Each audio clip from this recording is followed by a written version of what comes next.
ದೇವರನ್ನು ನೋಡಿದ್ದೀರಾ ನೀವು?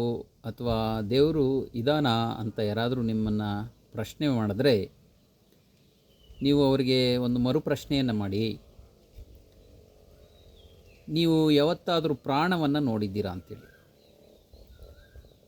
ಪ್ರಾಣವನ್ನು ನೋಡಲಿಕ್ಕೆ ಯಾರ ಕೈಯಿಂದನೂ ಸಾಧ್ಯ ಇಲ್ಲ. ಆದರೆ ಪ್ರಾಣ ಪ್ರತಿಯೊಂದು ಜೀವಿಯಲ್ಲೂ ಸಹ ಇರುತ್ತೆ. ಪ್ರಾಣ ಇಲ್ಲದೆ ಯಾವ ಒಂದು ಕೆಲಸವೂ ಕೂಡ ಆಗಲಿಕ್ಕೆ ಸಾಧ್ಯ ಇಲ್ಲ. ಯಾರೂ ಸಹ ಬದುಕಿರಲಿಕ್ಕೆ ಸಾಧ್ಯ ಇಲ್ಲ.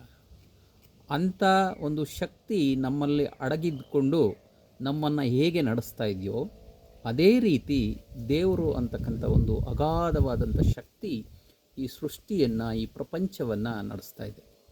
ಸೊ ಹಾಗಾಗಿ ದೇವರು ಯಾರು ಇಲ್ಲ ಅಂತ ಹೇಳ್ತಾರೆ ಅವರಿಗೆ ಈ ಒಂದು ಉದಾಹರಣೆಯ ಸಮೇತ ನಾವು ಮನವರಿಕೆ ಮಾಡ್ಬೋದು. ಎಲ್ಲ ಜೀವಿಗಳಲ್ಲೂ ಈ ಭೂಮಿ ಮೇಲೆ ಬರ್ತಕ್ಕಂಥ, ಬೆಳೀತಕ್ಕಂಥ, ಇರ್ತಕ್ಕಂಥ, ಹುಟ್ಟತಕ್ಕಂಥ ಎಲ್ಲದಕ್ಕೂ ಸಹ ಒಂದು ದೇವರು ಅಂತಕ್ಕಂಥ ಒಂದು ಶಕ್ತಿ ಇದೆ, ಅದರ ಒಂದು ಅನುಗ್ರಹ ಇದೆ. ಅದನ್ನು ಕಂಟ್ರೋಲ್ ಮಾಡ್ತಕ್ಕಂಥ ಒಂದು ಚೈತನ್ಯ ಶಕ್ತಿಯೇ ದೇವರು ಅಂತೇಳಿ ನಾವು ಹೇಳ್ಬೋದು.